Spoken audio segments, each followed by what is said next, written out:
This broadcast is for African men, the sons, uncles, fathers, husbands, for our brothers. This is for you. Welcome to On the Real Side with Emmett Abati Doe.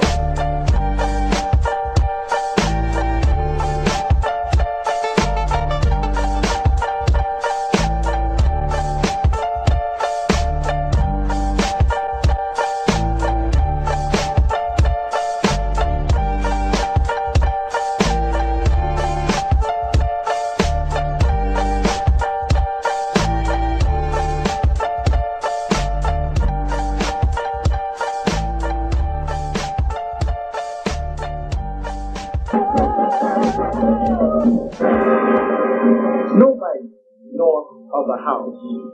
Those great streaks of snow that stop suddenly 6 feet from the house. Thoughts that go so far. The boy gets out of high school and reads no more books.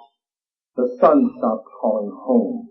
The mother puts down her rolling pin and makes no more bread. And the wife looks at her husband one night at a party and loves him no more. The energy leaves the wine and the minister falls leaving the church. It will not come closer. The one inside moves back and the hands touch nothing and are safe. The father grieves for the son and will not leave the room where the coffin stands. He turns away from his wife and she sleeps alone. And the sea lifts and falls all night. The moon goes on through the unattached heavens alone. The toe of the shoe pivots in the dust, and the man in the black coat turns and goes back down the hill. No one knows why he came or why he turned away and did not climb the hill. Snowbanks north of the house, Robert Bly. You're tuned into On the Real Side, and I'm your host, Emmett Abati Doe.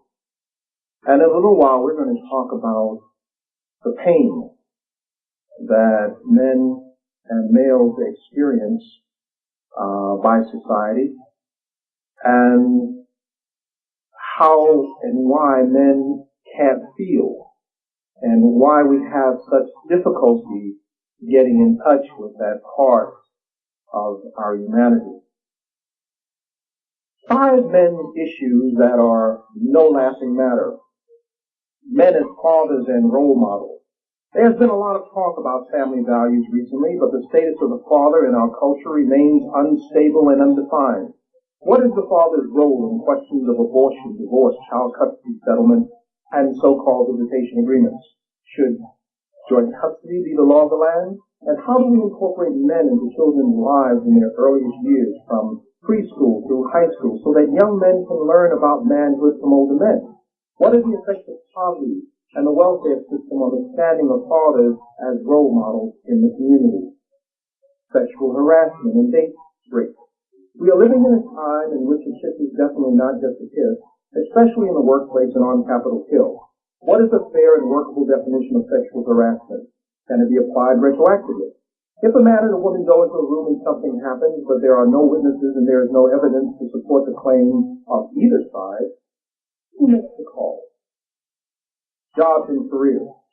To hear some people tell it, men rule the financial world and have no money problems.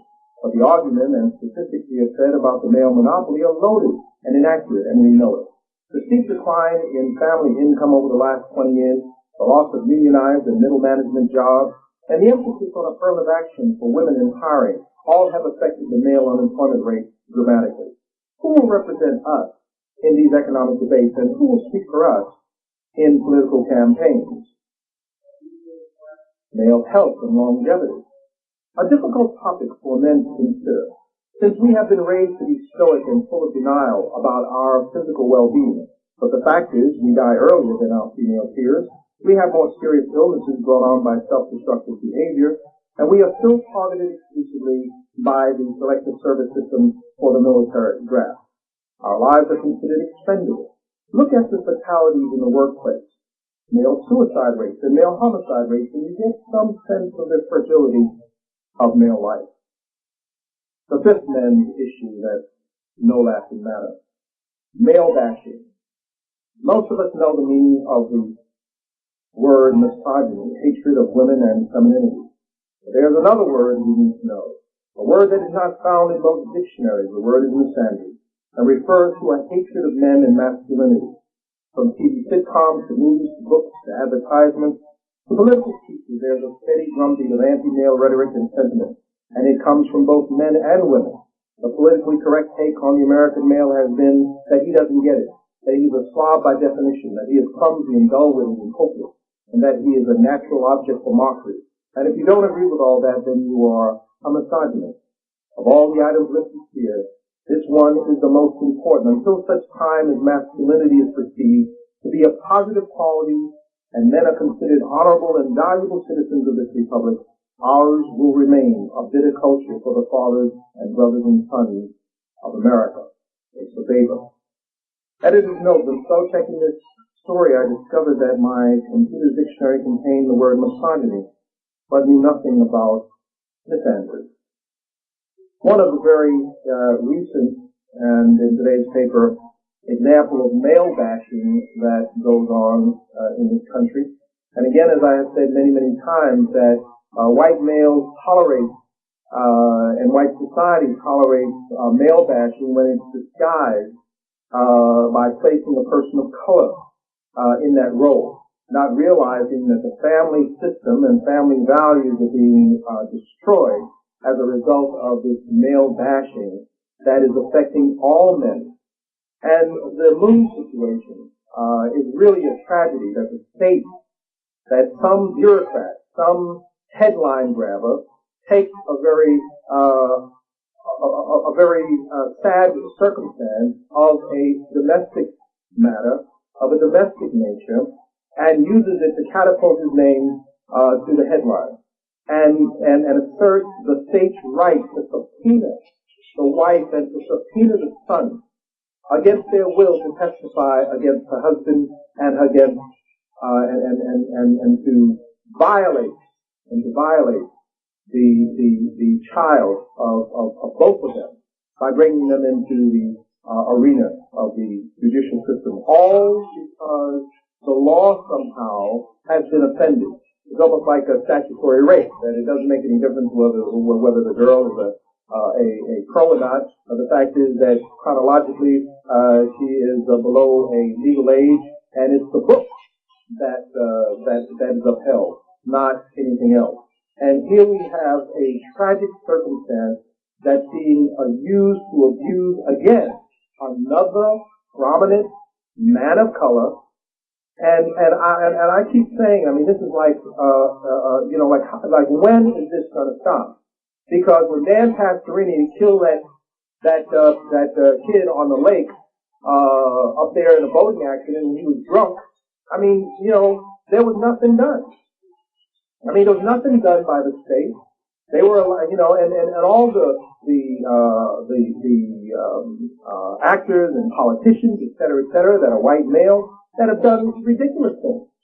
And nothing ever happens at the scale of what's going on against black men. And you don't get it, folks. You don't get it. It's designed to castrate you. It's designed to weaken your place in the eyes of women. And designed to cause women to be contemptuous and suspicious and fearful of all men. And it's a tragedy, and we need to stop it. We need to simply stop it. But it won't stop until it bites you in the butt, and then it will be too late. On the real side acknowledges men who have done outstanding things and are never acknowledged.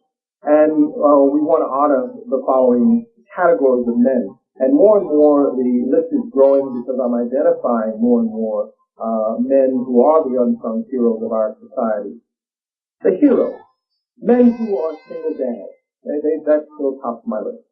For whatever reason, they're the ones who are getting the kids ready, who have accepted the full responsibility of being there for their children on a daily basis. Men who are taking care of female alcoholics and drug addicts, and all that that involves. Men who have sick parents and they're taking care of them.